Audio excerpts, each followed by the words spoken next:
ఇరాన్పై Israel భీకర దాడులకు పాల్పడిన నేపథ్యంలో కీలకమైన డెవలప్మెంట్ చోటు చేసుకుని చెప్పి ప్రపంచం మాట్లాడుకుంటోంది. అదే ఇరాన్ సెక్యూరిటీ చీఫ్ అలీ లర్జానీ మృతి చెందారనే మాట. అలీ లర్జానీ టార్గెట్ గా దాడి చేస్తా ఉంటుంది ఇజ్రాయెల్. అలీ లర్జానీ ఇన్ఫాక్ట్ అలీ లర్జానీ పరిస్థితిపై క్లారిటీ లేదంటూ కూడా చెప్పుకొచ్చిన పరిస్థితి ఉంది ఇజ్రాయెల్కి సంబంధించి. ఆయన చనిపోయారో లేకపోతే తీవ్రంగా గాయపడ్డారో తెలియదు, బట్ టార్గెట్ మాత్రం మేము రీచ్ అయ్యాం, టార్గెట్ని మాత్రం చేసామంటూ చెప్పుకొస్తోంది ఇజ్రాయెల్ కామెంట్స్ పై ఇంకా ఇరాన్ రియాక్ట్ కాలేదు. సీనియర్ ఖమేనీకి అత్యంత విశ్వసనీయమైన వ్యక్తుల్లో లర్జానీ ఒకరు. ఐఆర్జీసీపై లర్జానీ గట్టి పట్టు ఉంది అక్కడ. ఇంకా మాట్లాడుకుంటే నిన్న మొన్నటి వరకు కూడా కీలకమైన స్టేట్మెంట్స్ వాళ్ళ నుంచి వచ్చే సందర్భంలో లర్జానీ పాత్ర ఉందనేది వినిపించే మాట. అటువంటి వ్యక్తిని ఈరోజు లక్ష్యంగా చేసుకుంది ఇజ్రాయెల్ అనేది. అక్కడ ప్రపంచవ్యాప్తంగా మరి ముఖ్యంగా ఇంటర్నేషనల్ న్యూస్ ఏజెన్సీస్ కూడా ఇదే మాటని కోట్ చేయడం జరుగుతోంది. ఇజ్రాయెల్ దాడుల్లో లర్జానీ చనిపోతే ఇరాన్కు పెద్ద దెబ్బ ఇది. ఎందుకంటే ఇరాన్ సుప్రీం లీడర్ రేసులో లర్జానీ పేరు కూడా వినిపించింది. ఒకవేళ లేకపోయినా అంటే సుప్రీం లీడర్గా ఇటు ఖమేనీ కొడుకు ముస్తాబా ఖమేనీ వచ్చినప్పటికీ కూడా ఈయన షాడో సుప్రీం లీడర్. ఎందుకంటే ఇక్కడ పెజెష్కియాన్ అధ్యక్షుడిగా ఉన్నా లేకపోతే అటు ముస్తాబా ఖమేనీ సుప్రీం లీడర్గా ఉన్నా వీళ్ళు ఎవరు ఉన్నా కూడా షాడో సుప్రీం లీడర్ లర్జానీ అని మాట్లాడుకుంటుంటారు. ఎందుకు మాట్లాడుకుంటూ ఉంటారంటే ముస్తాబా ఖమేనీకి పట్టు ఉండొచ్చుగాక, ఐఆర్జీసీ మీద పట్టు ఉండొచ్చుగాక, కానీ లర్జానీకి మాత్రం పూర్తిగా అక్కడ బాజీలో ఏదో అంటూ ఉంటారు. అంటే వాళ్ళ పోలీస్ వ్యవస్థ దాని మీద పట్టుంది. దాంతోపాటు ఇటు ఇరాన్ త్రివిధ దళాల మీద పట్టుంది, ఐఆర్జీసీ మీద పట్టుంది. ఆయన పార్లమెంట్ స్పీకర్గా ఇరాన్ చరిత్రలోని అత్యధిక కాలం పనిచేసిన సభ్యుడిగా ఆయనకు చరిత్ర ఉంది. దాంతోపాటు మాట్లాడుకుంటే ఆయతుల్లా అలీ ఖమేనీకి అత్యంత విశ్వసనీయుడిగా మాట్లాడుకుంటూ ఉంటారు. అటువంటి వ్యక్తి ఇంకా చెప్పాలంటే నిన్న మొన్నటి వరకు కూడా ముస్తాబా ఖమేనీ స్టేట్మెంట్ బయటకు వచ్చేంత వరకు కూడా ఇరాన్కి సంబంధించి అఫీషియల్ స్టేట్మెంట్ బయటకు రావాలంటే లర్జానీ గ్రీన్ జెండా అంటే పచ్చ జెండా ఊపాల్సిందే, అప్పుడే స్టేట్మెంట్ బయటకు వచ్చేది. ఏ ఇన్ఫర్మేషన్ అయినా ఏ క్లారిఫికేషన్ అయినా లర్జానీ పాత్ర ఉన్న తర్వాత మాత్రమే బయటకు వచ్చేదంటే అర్థం చేసుకోవచ్చు. ఎక్కడ దాడి చేయాలి, ఎప్పుడు దాడి చేయాలి, ఎలా దాడి చేయాలి, ఏ విధంగా దాడి చేయాలి, ఏ ఆయుధాలను ఉపయోగించాలి, ఏ మేరకు డ్యామేజ్ చేయాలి, ఎంత మేరకు డ్యామేజ్ చేయాలి, ఇవన్నీ కూడా వాళ్ళకి ప్రిసిషన్తో సైతం అంటే ఐఆర్జీసీకి ప్రిసిషన్తో సైతం ఇచ్చిన సందర్భం అంటూ కూడా లర్జానీ గురించి మాట్లాడుకుంటూ ఉంటారు. అండ్ ఈయన గురించి ఇంకా డీటెయిల్గా కొంచెం లోతుగా మాట్లాడుకుంటే ఎంత ఆయన కీలకం అనేది నేను చెప్తాను, జస్ట్ బ్రీఫ్ చేసే ప్రయత్నం చేస్తున్నాను. ఐఆర్ఐబి అధిపతి 1994 నుంచి 2004 అంటే Islamic republic of Iran broadcasting, దీని గురించి మాట్లాడుకుంటుంటారు. దీనికి ఆయన 10 ఏళ్ల పాటు అధ్యక్షుడిగా పనిచేశారు. ఆ టైంలో మీడియాపై గట్టుపట్టు సాధించారు ఆయన అక్కడ. ఆ తర్వాత 2005-2007 కాలంలో ఇరాన్కి సంబంధించి న్యూక్లియర్ డిస్కషన్స్ అణుచర్చల ప్రతినిధిగా ప్రధాన ప్రతినిధిగా ఆయన కీలక పాత్ర పోషించారు. సుప్రీం లీడర్ ఆయతుల్లా అలీ ఖమేనీ డైరెక్షన్లో సుప్రీం నేషనల్ సెక్యూరిటీ కౌన్సిల్ కార్యదర్శిగా ఉంటూ ఇటు ప్రపంచ దేశాలతో ఇరాన్ అణు కార్యక్రమాలపై చర్చలు జరిపారు ఆయన. అయితే అప్పటి అధ్యక్షుడు మహమ్మద్ అహ్మదీ నెజాద్తో వచ్చిన ఆ డిఫరెన్సెస్ కారణంగా ఆయన ఆ పదవికి రాజీనామా చేయాల్సి వచ్చింది. ఆ తర్వాత నుంచి అంటే 2008 నుంచి 2020 వరకు కూడా పార్లమెంటు స్పీకర్ అనే ఇరాన్ పార్లమెంట్ మజ్లిస్ అంటారు, దానికి స్పీకర్గా పనిచేస్తారు. ఏకంగా 12 ఏళ్ల పాటు పనిచేస్తారంటే అర్థం చేసుకోవచ్చు. అక్కడ రాజకీయాలపై పట్టుంది, అక్కడ సెక్యూరిటీ విషయంలో పట్టుంది. దాంతోపాటు షియా వర్గం గురించి మాట్లాడుకుంటే షియా వర్గం మీద కూడా మంచి పట్టు ఉందనేది అక్కడ ఉన్న లోకల్ లీడర్స్లో కూడా ఎక్కడ డిఫరెన్సెస్ లేకుండా, ఏమైనా డిఫరెన్స్ వస్తే వెంటనే ట్రబుల్ షూటర్గా రంగంలోకి దిగేవాడనే మాట కూడా వినిపిస్తూ ఉంటుంది. అయితే ఇక్కడ ఇంకొక మాట ఏంటంటే కొద్దిసేపటి క్రితం అధ్యక్షుడి పదవి గురించి మాట్లాడుకున్న సందర్భంలోని దీంతోపాటు ఇరాన్ సుప్రీం లీడర్ రేస్లో కూడా ఆయన పేరు వినిపించింది. అంతటి కీలకమైన పొజిషన్, బట్ అక్కడున్న ఈక్వేషన్స్ కారణంగా ఆయన తప్పుకోవాల్సి వచ్చింది. ఇప్పుడు కనుక నేను ముందు రేసులో ఉంటే నన్ను కనుక టార్గెట్ చేస్తే నెక్స్ట్ హైరార్కీ దెబ్బతింటుంది, కాబట్టి ముందు నేను వెనకాల నడిపిస్తాను, మీరు ముందుండి నడిపించండి అని చెప్పి ముస్తాబా ఖమేనీని దాంతోపాటు వాళ్ళ కౌన్సిల్ గురించి మాట్లాడుకున్న సందర్భంలో కౌన్సిల్ని ఏర్పాటు చేసి కౌన్సిల్ని ముందుండి నడిపించి వెనకాల షాడో సుప్రీం లీడర్గా పనిచేశాడు. ఒకవేళ మీకు ఎవరికైనా ఏమైనా జరిగినా వెనకాల నేనుండి ఆపరేషన్స్ని చూసుకుంటానని చెప్పి వాళ్ళకి డైరెక్షన్స్ ఇచ్చాడు అనేది ప్రపంచ వార్తా కథనాల నుంచి వెలువడుతున్న సమాచారం అది. ఇక దీంతో పాటు రాజకీయ సిద్ధాంతం పాటు ఆయన శైలి గురించి కూడా మాట్లాడుకుంటారు. ఇక్కడ ప్రాగ్మాటిక్ కన్సర్వేటివ్ అంటుంటారు. ఈయన్ని అంటే మితవాద సంప్రదాయవాది అనేది బహుశా ఎగ్జాక్ట్ ట్రూ ట్రాన్స్లేషన్ కరెక్ట్ కాకపోయి ఉండొచ్చు, బట్ అందుకే ఇంగ్లీష్లో చెప్పే ప్రయత్నం చేస్తున్నాను. ప్రాగ్మాటిక్ కన్సర్వేటివ్ అంటూ ఉంటారు. అంటే ఇనీషియల్గా లేకపోతే ప్రాథమికంగా సంప్రదాయవాది అయినప్పటికీ కూడా కొన్ని కఠిన నిర్ణయాల కంటే ఆచరణలోకి వచ్చినప్పుడు ఆ పరిష్కారాలకే ప్రాధాన్యత ఇస్తారు. ఒక్కసారి ఇంకా దీన్ని కాస్త నేను డిఫైన్ చేసే ప్రయత్నం చేస్తున్నాను. అంటే ఇనీషియల్గా వచ్చినప్పుడు సంప్రదాయవాద అయినప్పటికీ కూడా ఒకవేళ టఫ్ సిచ్యువేషన్స్ వచ్చాయనుకోండి, ఆ టఫ్ సిచ్యువేషన్స్లో అక్కడ సాధ్యమయ్యగలిగే పరిష్కారాలకు మాత్రమే ఇంపార్టెన్స్ ఇస్తూ ఉంటారు. అంటే ఎటువంటి పరిస్థితులైనా అక్కడ సొల్యూషన్ ఏంటి, ఆ సొల్యూషన్కి దీనికి ఏమైనా కాన్ఫ్లిక్ట్ వస్తూ ఉందా, కాన్ఫ్లిక్ట్ వస్తే ఆ సొల్యూషన్కి కారణమైన లేకపోతే సొల్యూషన్కి క్లియర్ చేయగలిగి ఆ ఇష్యూని బేస్ చేసుకుని ముందుకు వెళ్తాడు తప్ప సంప్రదాయవాదానికి అంతగా ప్రాధాన్యత ఇవ్వడం అనేది లర్జానికి సంబంధించి వినిపించే మాట. అంటే ఇవన్నీ కూడా ఆయనకి అక్కడ ఒక కీలకమైన స్థానాన్ని, దాంతోపాటు ఆయతుల్లా అలీ ఖమేనీకి అత్యంత విశ్వాసపాత్రుడిగా ఆ పేరుని కట్టబెట్టాయి. ఇక అక్కడి నుంచి JCPOA 2015లో జరిగిన ఇరాన్ అణు ఒప్పందానికి, న్యూక్లియర్ డీల్కి ఎంతో వ్యతిరేకత అండి. ఇన్ఫ్యాక్ట్ సంప్రదాయవాదుల నుంచి కూడా తీవ్ర వ్యతిరేకత వచ్చింది. కానీ లర్జానీ పార్లమెంటు దానికి మద్దతు లభించేలా కీలక పాత్ర పోషించారు.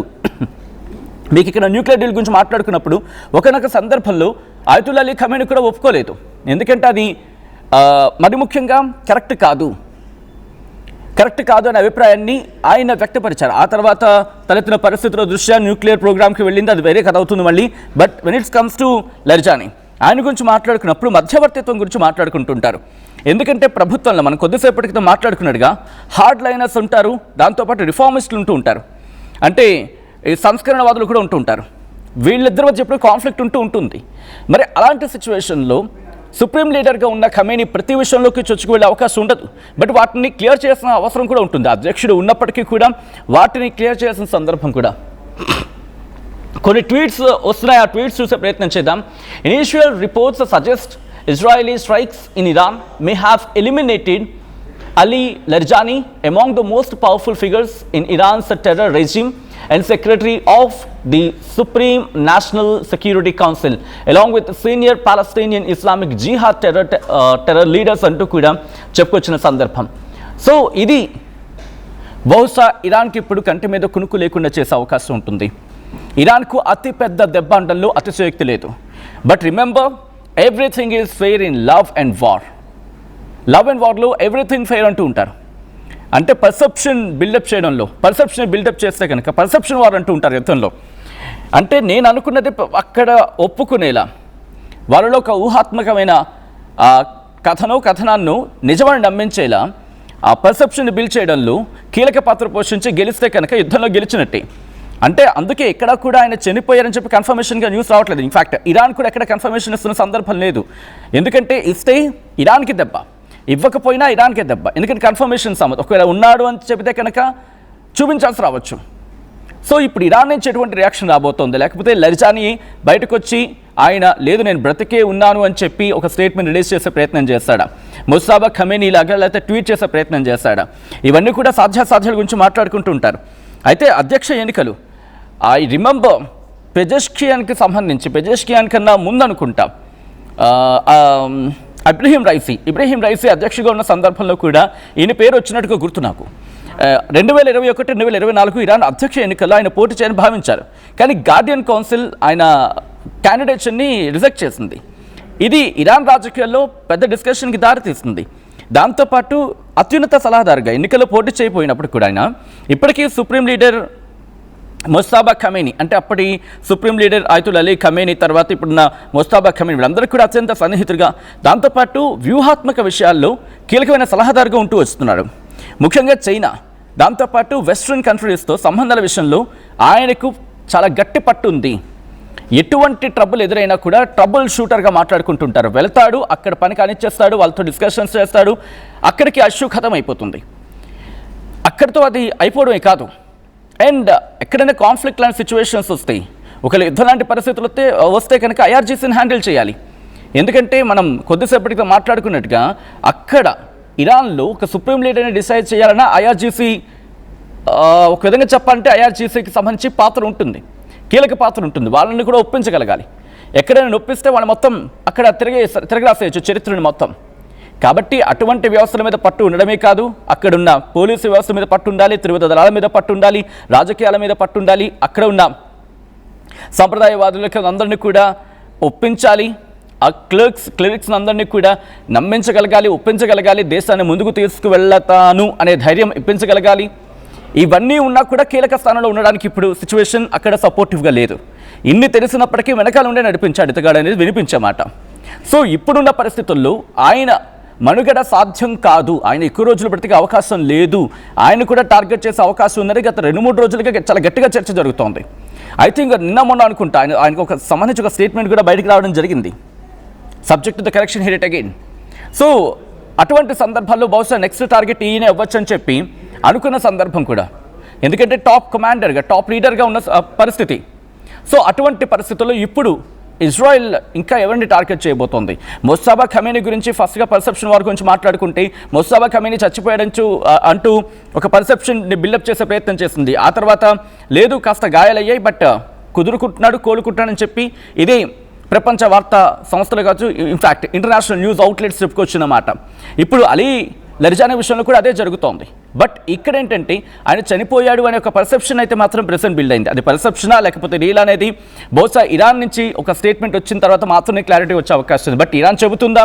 ఇప్పుడున్న సిచ్యువేషన్లో biggest question mark. Ayatollah Ali Khamenei మరణాన్ని కొద్ది గంటలు కాదు, ఇంకా చెప్పండి కొద్ది రోజుల తర్వాత ధృవీకరణ రూపంలో చెప్పుకొచ్చిన సందర్భం.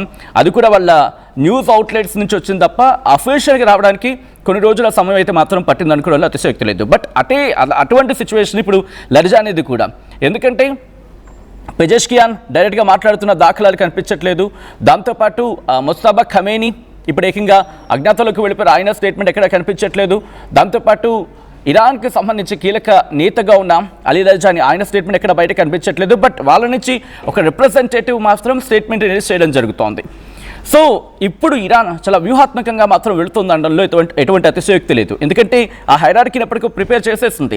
ఒకవేళ ఆయతుల్లా అలీ ఖమేనీ తర్వాత ఎవరు, ఆ తర్వాత ఎవరు, అండ్ అలాగే సెక్యూరిటీకి సంబంధించి దాంతోపాటు ఇస్లామిక్ రెవల్యూషనరీ గార్డ్స్ కార్ప్స్ ఐఆర్జీసీలో ఎవరు ముందుండాలి, ఆ తర్వాత ఎవరు ఉండాలి, ఒకవేళ అలీ లరిజానీ కనుక లేకపోతే, ఎందుకంటే దే నో ఒకరిని ఎవరైనా టాప్ పొజిషన్లో ఉంటే కనుక వాళ్ళని ఎలిమినేట్ చేసేందుకు గట్టిగా ప్రయత్నం చేస్తుంది ఇజ్రాయెల్ అండ్ అమెరికా కలిపి అనేది వాళ్ళకి క్లారిటీ ఉంది. ఎందుకు నేను ఈ మాట చెప్పే ప్రయత్నం చేస్తుందంటే, let me quote here, Donald Trump నిన్న మొన్న ఒక స్టేట్మెంట్ చేయడం జరిగింది. మేము పూర్తిగా ఇరాన్ నేవీని పూర్తిగా ఎలిమినేట్ చేసేసాం, డిలీట్ చేసేయడం అంటే పూర్తిగా తుదుముట్టించేస్తామని చెప్పి ఒక స్టేట్మెంట్ ఇచ్చాడు. సో ఇట్స్ షోస్ వాళ్ళకి ఇరాన్కి సంబంధించి నేవీ విషయంలో అంతగా పట్టులేదనేది దృశ్యరూపకంగానే మనకు కనిపిస్తోంది.